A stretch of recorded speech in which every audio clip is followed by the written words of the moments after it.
Hey, fundraiser, it's January. And if you are starting a new fiscal year right now, I want to say something that might feel a little uncomfortable, but it's true. You do not have the whole year. I know it feels like you do. It's January, it's fresh, it's clean, it's like a blank calendar. And it's really easy to think, okay, great, I have got 12 full months to hit my fundraising goals. But here's what happens every single time: you blink and it's September, and suddenly you're saying things like, how did the year go by so fast? Why am I so behind? And why do I feel like I'm sprinting all of a sudden?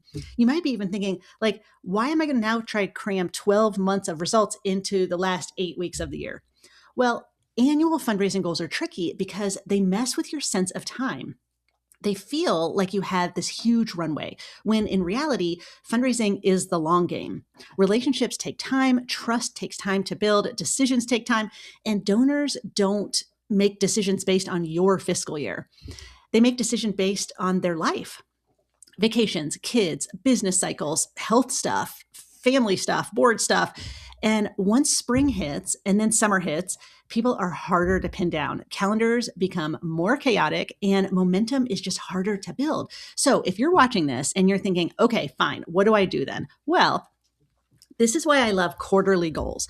Quarterly goals keep you honest. They keep you from pushing everything until later, and they force you to look up and say, if I want to hit my annual fundraising goal, what needs to happen this quarter or this month or this week?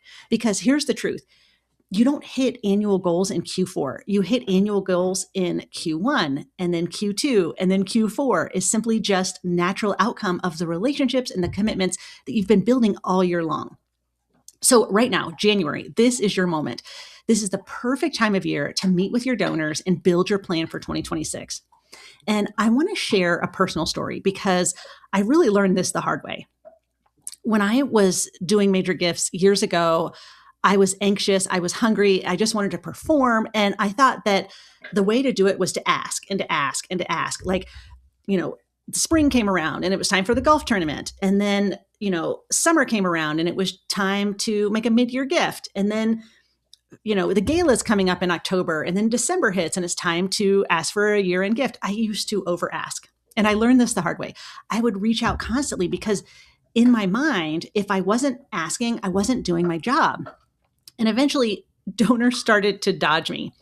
They didn't pick up my calls. They'd take longer to respond. They'd say, oh, this month is crazy, maybe next month. And deep down, I knew why, because every conversation felt like it was headed toward an ask. So I had to change the way I fundraised. And I adopted a mantra that completely changed my results and honestly changed my relationships with my donors. So here it is: ask once and thank for 364 days. So let me explain what I mean. I'm not saying that you literally only speak to a donor one time a year. No, no, no. I'm saying you don't want every conversation to be another request. You don't want donors to associate your name with pressure. Instead, you want one intentional conversation, ideally early in the year, where you can align on your plan. So this is where you map out the year together, where the donor and you agree on what their support is going to look like throughout the rest of the year. And then the rest of the year, you execute on the plan, you steward, you report, talk about their impact, and you enjoy the relationship. So here's exactly what I did in Q1 and what I recommend that you do. In Q1, I would sit down with each major donor and I would say something like, hey, before the year gets crazy, can we sit down and talk about how you'd like to engage this year and look at the whole year? And I would walk into that meeting with an entire menu of giving.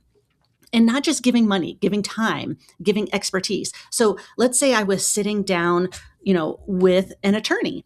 I would say, we'd love for you to attend the gala this year and buy a $5,000 table.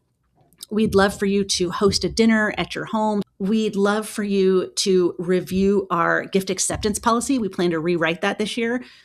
So if you could kind of take a look at that. So what I'm trying to do here is do time, talent, and treasure, but lay out the whole year. It could be things like, we'd love for you to put up a $10,000 match for Giving Tuesday, or we'd love for you to make your annual gift in April this year because of XYZ. So, because most donors want to support you, but they don't always know the best way to do it, the menu is really helpful. If you don't offer options, they kind of default to, well, I'll just do what I did last year. So, I literally would bring ideas to the table.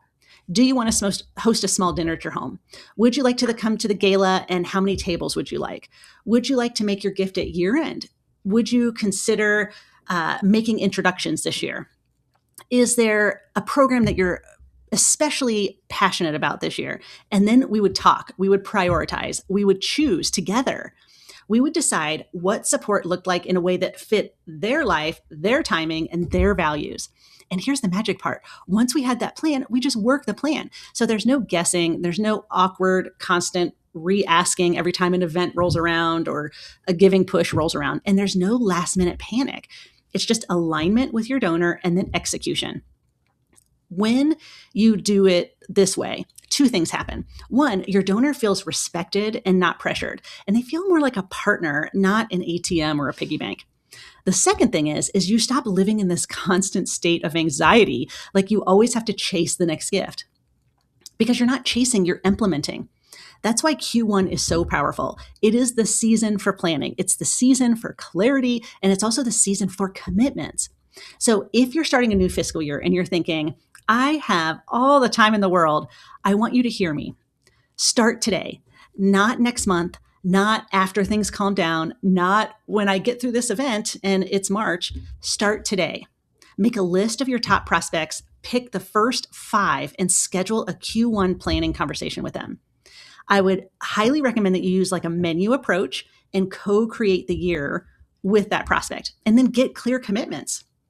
And then you're going to spend the rest of the year doing what donors actually love, seeing impact, feeling appreciated, just staying connected to the mission, because that's how you hit your fundraising goals without burning yourself out and without burning out your donors. So ask once and thank for 364 days. And fundraiser, today is the best day for you to get started.